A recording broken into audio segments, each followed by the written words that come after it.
Salut tout le monde, c'est Pat, j'espère que vous allez bien. Au lendemain d'une précieuse et d'une rare victoire du Canadien de Montréal en régulière, à la régulière, au Centre Bell, 5-4 face aux Blues de Saint-Louis. Je suis de bonne humeur. J'espère que vous êtes de bonne humeur, vous aussi. Je le sais. Rendu au stade qu'on est rendu là, je le sais qu'on voudrait tanker pour aller chercher Bédard. Je le sais qu'on voudrait perdre. C'était le fun de goûter à la victoire. Je suis d'avis qu'on doit en gagner une de temps en temps. Regarde, ça faisait 7 games de suite qu'on perdait.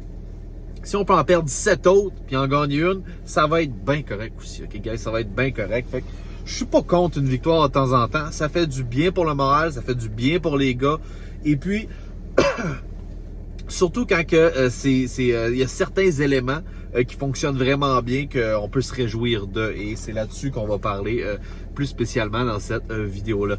Comme je l'ai dit, j'espère que vous allez bien. Si vous êtes nouveau, je vous invite à vous abonner. C'est le bouton rouge en bas de l'écran, c'est gratuit, ça fait extrêmement plaisir. On est au-dessus de 520, 725 à peu près sur la chaîne, donc ça va toujours aussi bien. Ce serait cool d'avoir 1000 abonnés d'ici la fin de la saison de la NHL. Je pense que c'est faisable. Je fais surtout de l'actualité dans la LNH de hockey, où est-ce que je parle des victoires, des défaites du Canadien. Je parle aussi d'un peu d'actualité, n'importe quoi. Donc, surtout du Canadien de Montréal. On est une des rares chaînes francophones à faire ça. Une des rares chaînes francophones à faire ce genre de contenu-là sur YouTube. So, let's jump into it. Grosse victoire du Canadien de Montréal. Premièrement, ce que je remarque, c'est que plus la saison avance, on dira pas ça, c'est pas vrai, là. Mais je dirais que ce match-ci, depuis le début de la saison, on dit que les vétérans font absolument rien. Ce match-ci, je crois que les vétérans se sont levés. Les vétérans ont bien joué. Spécialement Jake Evans, Armia, ainsi que Drouin, qui ont joué un excellent match de hockey. C'est rare qu'on va dire ça de la part de ces joueurs-là. C'est crissement rare. Depuis le début de la saison, ils connaissent des saisons qui sont décevantes. Donc, de les voir bien jouer ce soir, ça leur fait du bien. Ça leur a donné des ailes à des gars comme Caulfield, Suzuki, Doc. Fait que ça leur fait du bien de pouvoir compter sur les vétérans de la dernière soirée. Ouais, parlant de ça, Yoel Armia qui marque 2 buts. Ok, il a marqué 1 but à son dernier match, marque 2 buts ce match-ci. C'est comme continue, man. Ok, je sais pas où tu vas te rendre. Yoel Armia, c'est pas. Yoel Armia, c'est un gars de séquence négative. Tu comprends ce que je veux dire? C'est pas un joueur qui joue bien en séquence, Yoel Armia, ok? Parce que c'est un gars qui joue mal en séquence. C'est un gars qui peut être invisible pendant 5, 6, 7, 8 matchs, mais finit quand même par faire quelques points pendant 1 ou 2 matchs. Après ça, c'est terminé. J'appelle pas ça des séquences.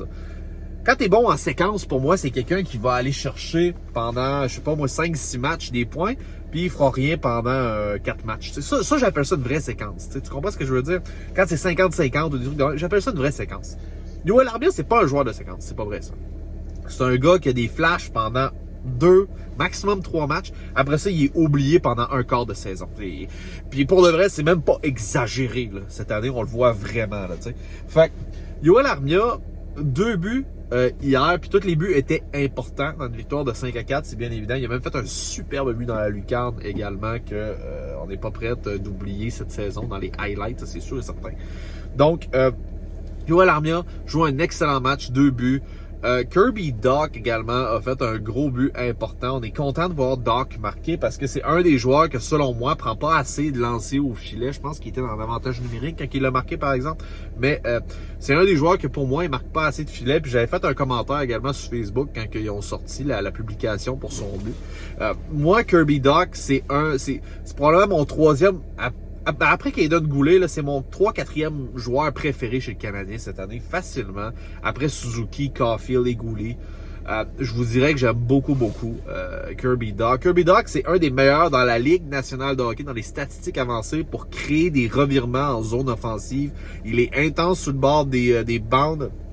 Il commence à s'améliorer sur les mises au jeu quand on le met au face-off. Là, présentement, c'est sûr qu'il joue encore avec les 2 autres, mais bref, Kirby Dach, j'ai que du positif, puis c'en est un joueur que, pour moi, il monte en valeur, il monte en valeur à travers l'équipe. Je crois que c'est un des joueurs qu'on va pouvoir compter à long terme. Et puis, je vois pas l'intérêt d'aller vendre un Kirby Dach, de l'échanger ou peu importe. Je l'aime beaucoup. J'espère qu'il va faire partie des plans pour longtemps encore, Kirby Dach. Là-dessus, ce que je voulais également rajouter, David Savard a joué un excellent match. Ok, David Savard, il a bloqué énormément de tirs, a été efficace en transition, solide défensivement. On n'a pas été fou raide quand tu regardes ça non plus défensivement, parce que Jake Allen n'a pas eu tant de tirs que ça. Je pense qu'il y a eu comme entre 20 et 25 tirs dans le match. Quand même alloué 4 buts. On les a dominés au niveau des tirs, les Blues de Saint-Louis hier. Et malgré tout, ça a été un match qui a été somme toute difficile dans son ensemble en défensive et du côté du gardien de but. Mais je pense qu'on n'a pas si mal joué. T'sais, oui, ça a été difficile au niveau des statistiques, mais je trouvais que la défensive était pas si mauvaise que ça pour de vrai. Même Joel Edmondson n'était pas si mal. A fait des gros jeux défensivement, Joel Edmondson. Sinon, les autres joueurs qui ont marqué des buts, on a Cole Caulfield qui a enfilé un superbe but également. En autant que Cole va pouvoir marquer presque à chaque rencontre, je pense que déjà là, tout le monde va être amplement content. Une affaire que je suis excessivement content, je suis énormément content de voir Suzuki aller chercher 2 aides. Très, très heureux. Suzuki qui nous a habitués à des performances de 2 points depuis le début de la saison, souvent. Je vous l'ai dit, il passe une période qui est un petit peu plus difficile pour notre capitaine. C'était beau de le voir hier faire ces jeux-là. Tout relax sur la patinoire, hein, Suzuki. Jamais en train de s'énerver. Prend pas des décisions, des passes à l'aveuglette de marde. Ces passes quand ils ont l'air, quand il fait des passes par en arrière ou qui ont l'air d'être improvisés, ben Red, ils s'en vont tout le temps sur le tape de son chum. Il sait exactement où ils sont. Ce joueur-là, je le répète, c'est le meilleur joueur chez le Canadien de Montréal. Pareil, même dans des temps difficiles. Nick Suzuki, c'est notre best guy. Sinon, j'ai un petit blanc à savoir c'est qui a marqué l'autre but chez le Canadien de Montréal, je dois vous avouer. J'ai dit Armia 2 buts, j'ai dit Doc, j'ai dit Caulfield. Il y a quelqu'un d'autre qui a marqué. C'est dommage parce que je me rappelle plus de lui. Vous m'excuserez. Ah non, comment je pourrais l'oublier? C'était Jonathan Drouin, mais attends une minute, on a donné le but à Josh Anderson. Asti que c'est bon. Qu'est-ce que c'est bon cette histoire-là? Ouais, que j'ai oublié. Écoute, Drouin, il aurait été dû. Tu sais, quand la malchance, ça chante sur toi puis ça finit jamais. Le gars, il aurait dû. Le gars, il aurait dû être accrédité du but. Ok, c'était serré puis tout. Moi, à la limite, j'aurais même pas regardé avec la Ligue nationale. J'aurais fermé le laptop. J'aurais dit, ok, garde, laisse faire. On le donne quand même. Le gars, il a pas de but encore. Asti, comment donne-y, tabarnak, là. Mais, non, ça continue. La disette de Jonathan Drouin va continuer parce que Josh Anderson est venu toucher à la rondelle à la dernière fraction de seconde avant que ça passe la ligne rouge. Puis, tout le monde qui vont être mad après Anderson vont dire tabarnak, il a volé le but.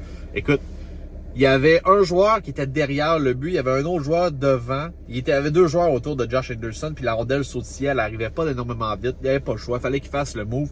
Peut-être que les joueurs n'auraient pas eu le temps d'aller la chercher quand même, mais t'es dans la Ligue nationale de hockey, tu sais jamais qu'est-ce qui va arriver.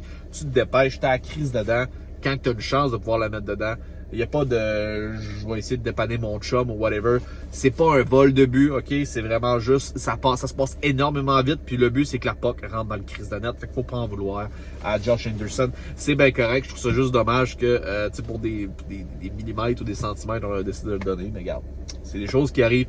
Jonathan Drouin qui a joué une excellente rencontre. Par contre, il faut vraiment le préciser. J'aime beaucoup Jonathan Drouin à la pointe sur l'avantage numérique. Je sais que il est dans cette position-là un petit peu par défaut parce qu'on a décidé de coller des kicks des jambes à Wideman puis on veut plus le voir là. J.K. il joue sur une 2e unité dans ce coin-là. C'est correct. Il est pas mauvais, mais les gens s'attendent pas à le voir tirer malgré qu'il nous a fait mentir 2 fois durant la rencontre. Moi, j'arrête pas de dire à Jonathan Drouin, je sais pas pourquoi, il tire jamais. Pas vrai. Il a tiré 2 fois. Il y a eu, entre autres là-dessus, il y a eu une bonne chance de marquer. Là. Le gardien avait fait l'arrêt original. Et il y a eu un bon rebond. Le joueur en avant du filet aurait pu marquer à ce moment-là. Donc, Jonathan Drouin a vraiment passé proche de marquer une aide là-dessus sur ce jeu-là. Fait il a été vraiment efficace. Il a vraiment bien distribué la rondelle. C'est un passeur. Jonathan Drouin, c'est un fabricant de jeu. Et vraiment, dans cette position-là, il a sa place. C'est juste que j'aimerais peut-être le voir tirer un peu plus souvent. Mais bon, on le sait, le problème de poignet puis tout, on n'en reviendra pas là-dessus. Fait que somme toute, c'est à peu près ça le match qu'on a eu. Le prochain match, c'est contre le Kraken de Seattle. C'est demain à 7h30. Je crois que ça va être encore au Centre Bell, mais je suis pas certain, mais je crois. Okay. Sinon, c'est quoi que je voulais mentionner? Ben c'est ça. Pour ce qui est des autres vétérans, ça a été un match correct.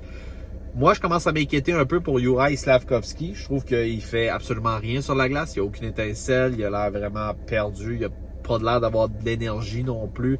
On l'a vu même quand il jouait là, je voyais souvent là, pas lui qui dumpait, mais quand on dumpait pour que ce soit lui qui aille chercher la rondelle, il arrivait toujours deuxième. Pas très fort quand il est en contact avec les autres, homme à homme sur le bord de la bande.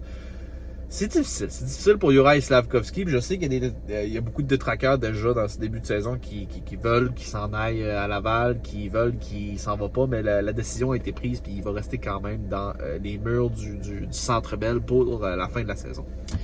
Fait que j'aimerais ça voir un peu plus de Juraj Slafkovský, mais c'est le seul point négatif que j'ai à dire sur cette rencontre-là, sur cette belle victoire qui fait du bien. C'est correct. Après ça, on tankera. On aura le temps en masse pour tanker, OK? C'est juste que là, ça fait du bien. On va le prendre, une victoire à domicile qu'on n'a pas eu depuis novembre. Donc, ça réchauffe le cœur, ça réchauffe l'esprit, ça monte l'estime des gars. C'est important d'en avoir une de temps en temps, ça fait du bien. J'espère que vous avez apprécié cette vidéo-là, cette petite update. Comme je vous ai dit, le Canadien joue demain contre Seattle à 7h30. Portez-vous bien. J'espère que vous avez apprécié la vidéo. Laissez-moi un gros pouce bleu si c'est le cas. Abonnez-vous à la chaîne si ça vous fait plaisir. Sur ce, peace out guys.